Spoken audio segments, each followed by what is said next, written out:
Hello and welcome everyone. I'm João Federici, the World Cinema Programmer for the Mill Valley Film Festival, and I'm here today to talking about the US premiere of the Venice Best Documentary winner, Babenco Tell Me When I Die, about the Argentinian, Brazilian, Oscar-nominated director Héctor Babenco, known for social conscious films that picture lives of those on the margins of society. I hope you enjoyed the film. And now, stick around with me and our special guests for the Q&A. We are very fortunate to have here with us today to discuss the film, the Brazilian actress and director of the documentary, Bárbara Paz. So, hello. Thank you. Muito obrigada. The producer, Myra Babenco. Hello, thank you everyone. Also with us, the painter, artist, and Oscar-nominated director, and Babenco's longtime friend, Julian Schnabel. Hello, nice to see you. I don't see my face appearing, but it doesn't matter, I know what I look like. And the producer and Oscar-nominated actor, Willem Dafoe, who played Héctor Babenco in Babenco's last film. Nice to be here, happy to see you all. It's an honor for us at Mill Valley Film Festival to have you all here with us today. Thank you so much for making time and sharing such an intimate life and love story. Let's start with Bárbara. You and Babenco were a couple for many years until his death. I know that it is your farewell to Babenco. You called the film a visual poem. Can you say more about what you mean by that? So this documentary is about love of life, love of cinema, love of love. It's my poem to him. It's a farewell movie. It's about dreaming. Sorry, my English is not so good. I need help to Myra help me sometimes. Okay. I want to interrupt you. Okay, interrupt. I want to interrupt the format in some kind of way because you're talking about what the movie is about. And the fact is that you are such a big part of the movie, and the dynamic between you and Héctor is, when you explain to somebody what your reasons are for doing something, they're never the same thing. The movie is the thing. And I just wanted to say, because to ask that question in a sense, obviously people want to know what the director is thinking, but somehow your role and Héctor's participation in his affection for you and his, on one hand, his nurturing of you as an actress, and at the same time, his belief in you is something that he would have been extraordinarily proud of if he could have seen this, because you didn't let him down in any way. So I think that it's not necessarily about him or about love. It is an emblem of a relationship that is physical and kind of inseparable from explanation somehow. And I just wanted to say that about this film. Excuse me. Thank you, Julian. Thank you. Because it's very difficult to me to explanation in English, do you know? But thank you. It's very difficult to talk about this film. Is we need to see. Well, also somehow since it's about death, and Héctor spent so much time since the time that he had cancer, and actually the movie about his time in the hospital where Willem plays Héctor And since for all these years going through that and living with death in a sense, and then the irreality of death, and even in your film, death is just a part of the continuation of the film, and he even goes somewhere after he dies. So there's no end to it somehow. So the fiction of cinema, the body of cinema, the fact that cinema doesn't die, that cinema is a representation of life and it's different than life, so it's optimistic, is something that goes, I think that is embodied in this, and that's what's another thing that's so amazing about your film. Anyway, what do you think, Willem? Well, I like what you're saying. I mean, when I saw the film, I think it's a very beautiful film, and I just recognized Hector. It didn't have a lot of filters on it, and what Barbara did was really incredible. A very loving, but very also unsentimental portrait of him. We saw the full range of who he was, and he says very beautiful things, and the images are very beautiful, and you get beautiful snippets of some of his work. And it's really, when I saw that film, of course, it made me miss him and felt very, felt the loss of and nostalgia for the time I spent with him. But I think I didn't know how much I had in common with him or how much I felt for him until I saw this documentary, because he says many things about his love for cinema and how he lives through cinema and his desire to naturally be iconoclastic and challenge things, and his love for disenfranchised people, many things that I felt very close to. And it's really a tribute to him, not only to Barbara's love for him and many people's love for him, but he's very articulate in how he talks about his love for cinema. And I was quite moved by it. You know, also because he talks as an outsider, that he has been making movies south of the equator, and that he's sort of working and that and his relationship somehow to Hollywood, and how he always felt like an outsider, and how to work through the notion of being, obviously he's born in Argentina, but being a Brazilian director, a South American, a Latin American director. And obviously the notion of a film is really to break down the boundaries of things, and our differences become part of the dialogue. But it's, I think his fears and his doubts and his insecurities that he articulates also. And even in, you know, there's a moment in the movie that you made with Hector where Barbara is dancing and singing in the rain. It was a very difficult moment, I think, in the film.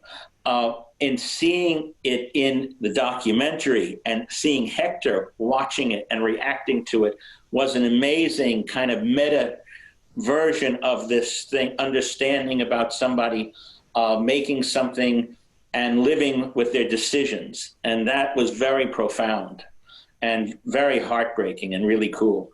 Yeah, I'm curious about Willem. How is it for you to work with Hector in the, you did, you know, a exquisite performance impersonating him with brilliant realism in My Hindu Friend. And how was it for you to work with, be directed with by him in his last months of life? And you knew that.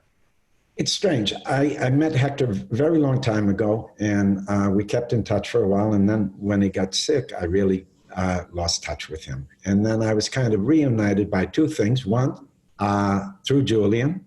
Hector and Barbara were in town, and I saw him again. And then also I was performing in Sao Paulo with a theater piece.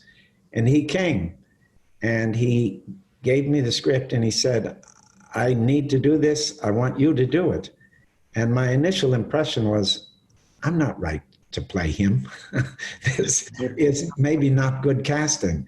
But he said, no, you can do it. You can do it. And I felt his need, and I was honored because he's a great filmmaker, and I was happy to work with him even before I started work. And then once we started work, one of the most interesting things was all the time I'd say to him, I'd ask for his version of some of the events in the movie, and he'd say, "Don't ask me, you're Diego, I'm not." And I'm like, "Hector," but he'd say, no, we're making a movie here. So that was beautiful. And as I say, he was a great filmmaker, and he was very passionate, not always easy. I remember when I saw first cut of the movie, I said to Barbara, I said, "Barbara, you have me fighting with him. We didn't fight that much, but I'm kind of pushing back on one of his directions, and doesn't like me." But then I thought, no, it's good, because there is he could be rough, but it was a very, very good experience, and I felt honored to help him try to make this movie. Also, Barbara worked with you Yes. as an actress, huh? And My Hindu Friend, and I think and the same time Barbara was already documenting the life and the death, no, the Babencos. Do you know, you were already known that, no, and you saw how you see that relationship between them? Well, one of the great things about Barbara is she's a self-starter. She's always creating things. And Hector was a little like that too. So I didn't know exactly what she was making. I think I was a little naive about how not well Hector was, because as we were making the movies, he had a lot of energy, good amount of energy. And I didn't know, I couldn't imagine. I was very surprised when he started to be weak again. So there are many things that I didn't know, but Barbara was a wonderful partner, and she's very brave, a wonderful scene partner, and very brave in the respect that the actors had to speak in English, because the film is, the convention is we're speaking in English. And she had to learn a lot phonetically, because at that point she speaks English much better now, but she was very brave and very concentrated, and she's a brave artist. Thank you. Yeah. Thank you. And Julian. Not easy for me. Queria dizer que o Héctor estava com muita energia filmando. Foi o último filme, mas a gente não sabia que ia ser o último filme. Ele falava que era o último filme, e a cena da dança foi a última cena de cinema dele, na vida, e ele sabia. Ele falou, essa é minha última cena. E eu queria que ela acabasse com vida. The scene Willem is talking about, and Julian, of her singing in the rain, it was the last scene Hector ever shot before his death. Nobody knew that this was his last film, but it was, and that was the last scene he shot. And Mas ele disse que tinha que acabar com vida. And when he finished shooting this scene, he told her, "This is gonna end with life." So the scene ended with life, with her singing in the rain for him. And he thanked her for the scene. That was his farewell in that last movie. And it's recorded. Yeah. And it's recorded. Yeah, it's forever. Yeah. I feel that this film, this documentary, it's something that the public that didn't know Hector so well as we did, it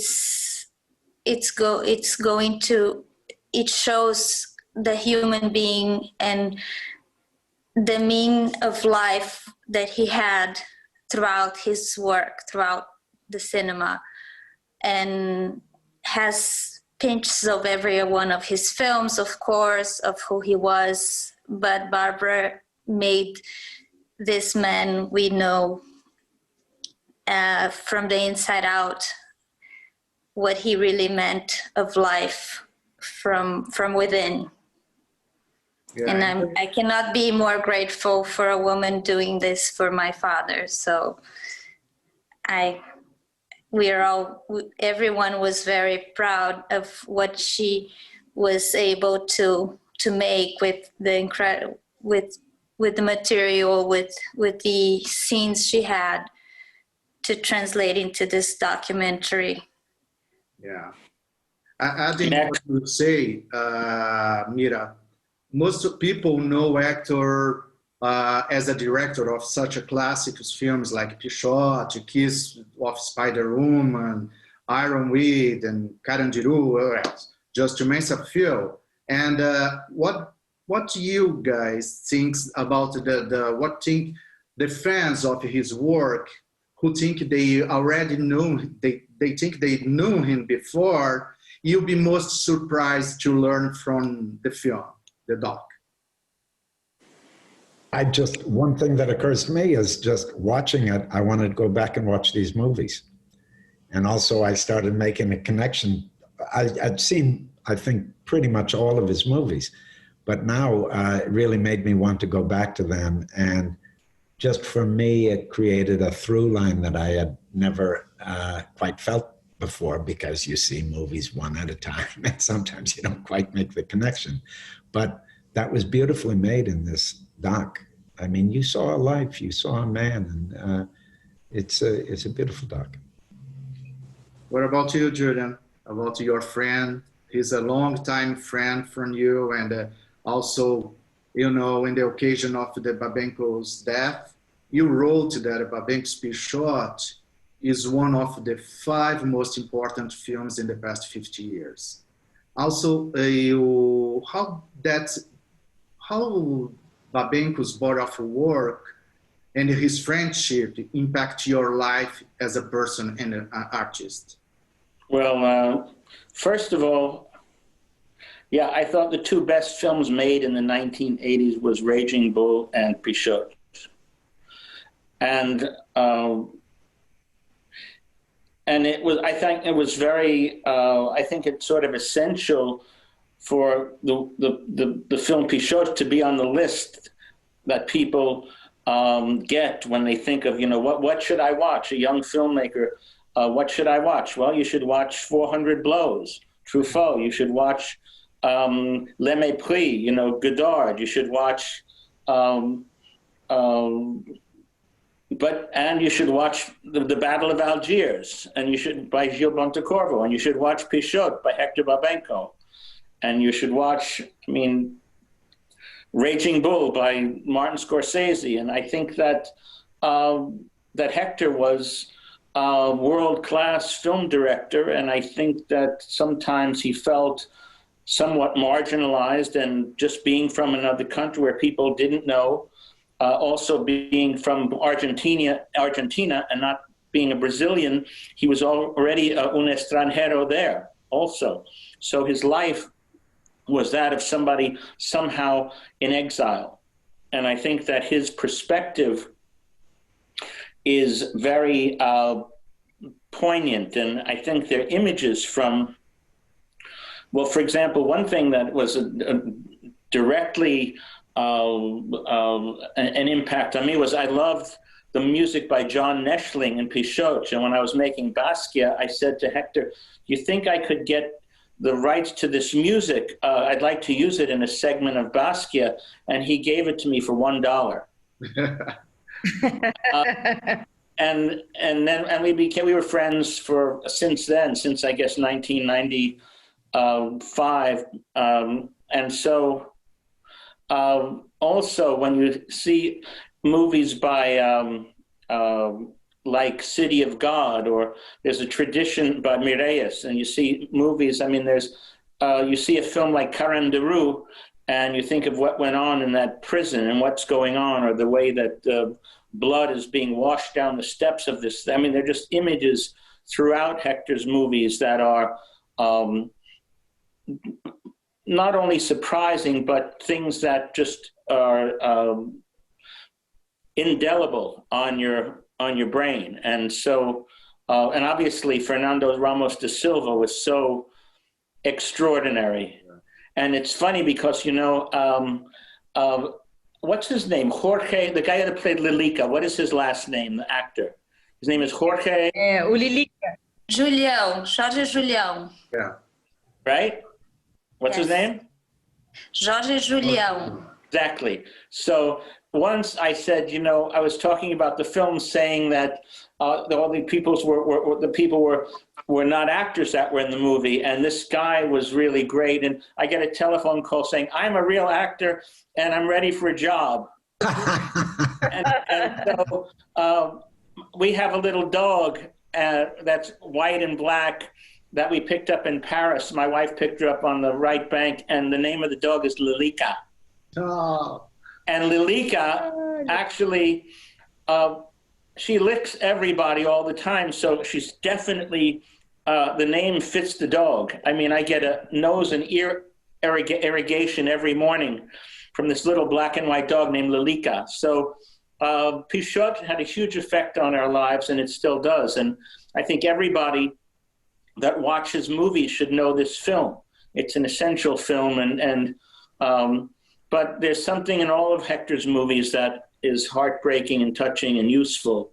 And so actually Hector he acted in a movie that I directed. I made a movie called Before Night Falls.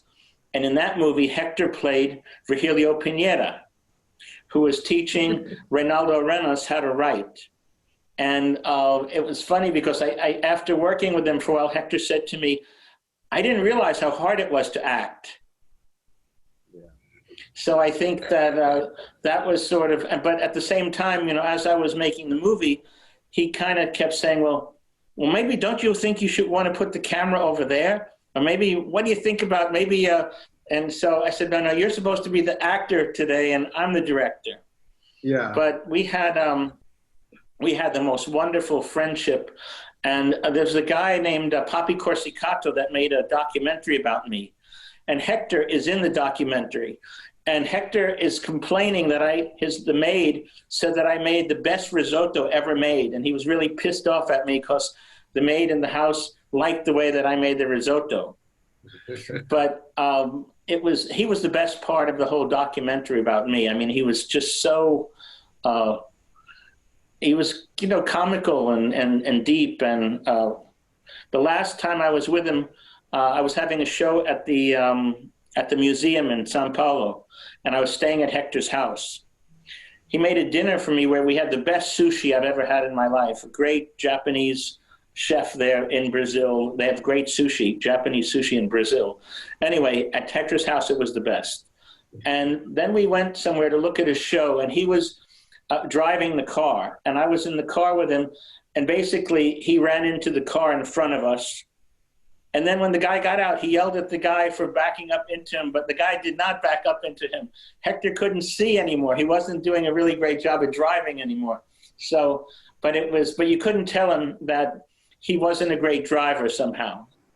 It was really, it was absolutely a wonderful, it was a wonderful friend, very loving, very full of complexes too. And he could get very jealous about things. But, you know, it was very important for him to, and I think that he really needed to know that he was the best. And I think that he was the best. His version, you know, one time I said to Jean-Michel Basquiat, you know, if I would have done it, he said, wait a minute, this is my version. This is the way I would do it. And Hector's version of life was, and his version of filmmaking was poignant and brilliant. And I think that Barbara's film of him is in concert with Hector's being and his work. And so I think that it was really, I'm very happy to see this. I was very moved when I saw Barbara's film. And I think that really, it's really through Hector's work that you have to know Hector. This is an extra bonus, knowing Hector through Barbara. Yeah. And how was it for you to watch the Babencos in the premiere in Venice? How did it affect you? Well, I mean that's what I was talking about. When I saw it, I jumped out of my seat, and somebody said something. I don't know what they said, but like I interrupted Barbara at the beginning of this video meeting. I jumped up because I wanted to say something, and I felt like she shouldn't have to explain anything because what she did was sort of beyond explanation, and it was so excellent that I was extremely happy to be there and moved, and I couldn't have been more pleased with the whole thing. It was really one of those great days. She's adorable. She's a force of nature, and I know Hector loved her. Yeah.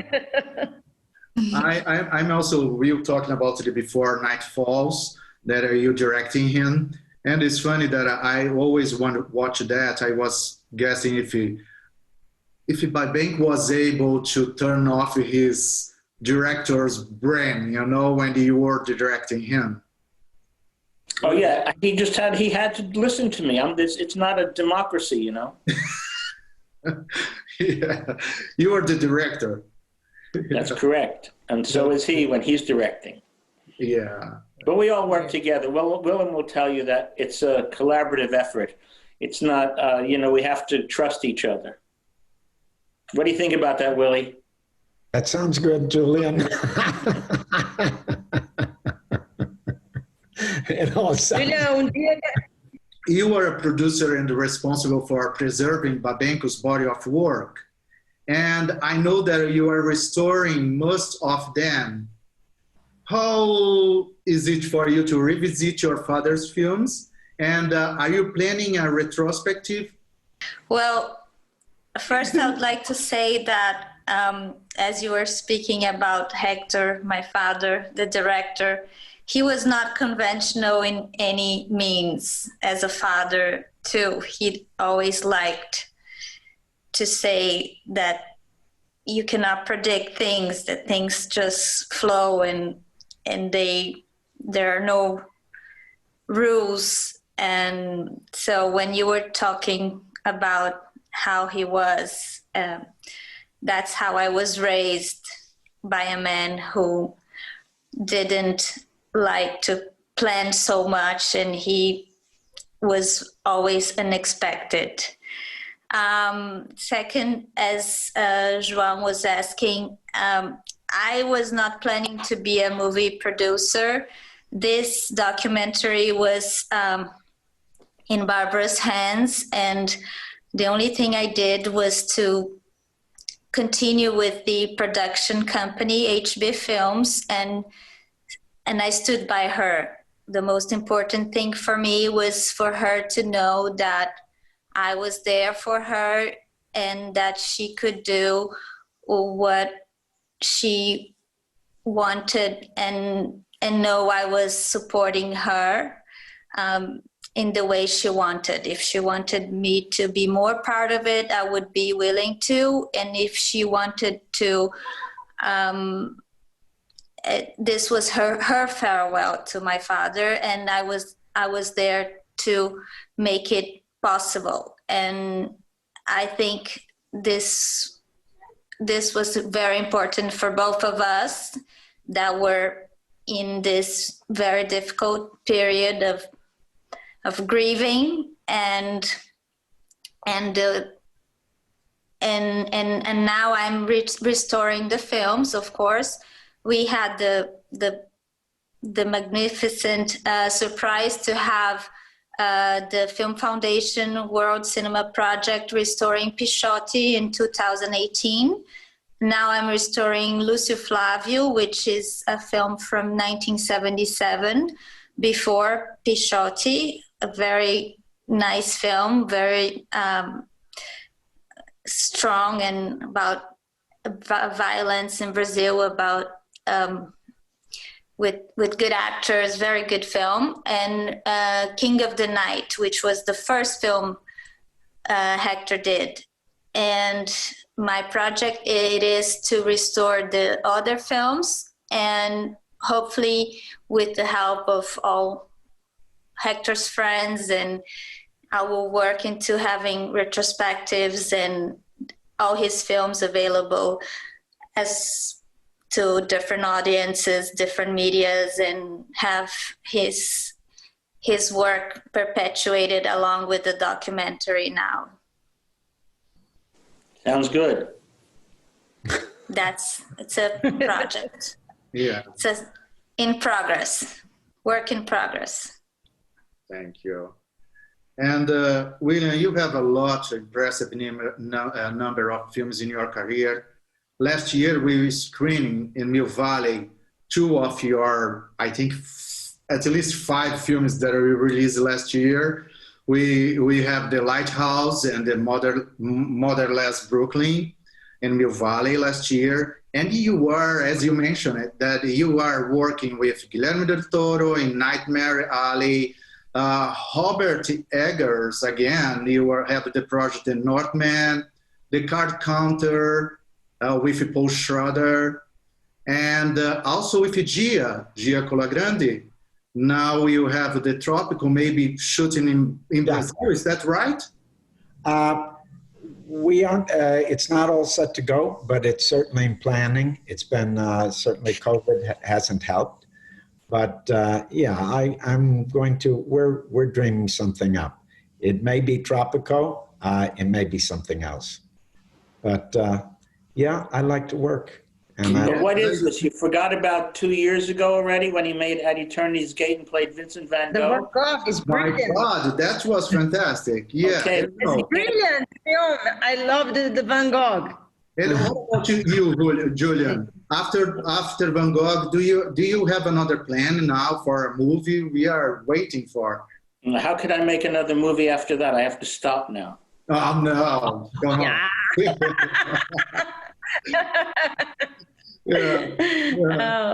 I don't know. Julian, não, eu quero ser sua assistente. Fala pra ele, eu quero ser sua assistente, Júlia. Yeah. Entendeu? She wants to be her assistente. She wants to be his Eu vou. assistant. Yeah, she want to shadowing your next project. Okay, well, she can. Whenever I make one, she can be there. That's great. Yeah. But anyway, Willem, I mean, I just want to say, absolutely gave the best performance of the year that year, or probably any year. So I don't care what the Oscars say or who they're going to give awards to, but Willem Dafoe's performance as Vincent van Gogh set the bar. That's what Christoph Waltz said to me, set the bar. And I need to say, Yes. Julian, that one of you are not the director. When I watch your movies, I need to say that I see there the artist, you know what I mean? Because the color, everything is in that, you know, this I cannot, also the Van Gogh is such a pretty and perfect movie that both of you guys deliver so great. Thank you so much for that. I love that movie. Well, we had the best time working together. It was just, you can't, it's unrepeatable. What do you think, Willie? try again. Me chama que eu vou. And also, I just to finish, I've heard that Bárbara are taking a break from acting to dedicate more time to directing. And do you have a new project that you can share with us? I have a lot of dreams. I tried to shoot something, but now it's a pandemic, and I'm trying to shoot in some theater, uma fronteira do teatro e cinema. I don't know. Now I have a new road, and I will. Well, it's such a difficult time in Brazil right now. It seems to me that there's a need to do something about what's happening there. There's horrible people that are running the government, and that was a really great film. That what was Democracia em Vertigem. Democracy. Democracia em Vertigem, da Petra Costa. An amazing film. She did a great job. Petra Costa, minha amiga. Yeah, here we'll call it the Edge of Democracy. Excellent movie. Yeah. And unfortunately, that guy's president. He needs to go. He needs to go away. Yes. Yeah. Difficult. So difficult in Brazil. It's very sad. Yeah. Yeah. I could spend hours talking with you all, with all of you here, but unfortunately you needed to end it here. And I want to thank you again so much for chatting with us today. It was a big pleasure. Okay, thank you so much. Thank you, João. Obrigado. Obrigado a você. Thank you, obrigada, Julia, obrigada, William, obrigada, viu? Thank you, Muita saudade, Julian. saudade Thank you, de William. vocês, saudade. Nice Miss seeing you all. We miss you. Thank you. Okay. Tchau. Bye. Saudade. Tchau, tchau. Beijos. Beijos. Bye, kids. Thank you. Bye-bye. Time.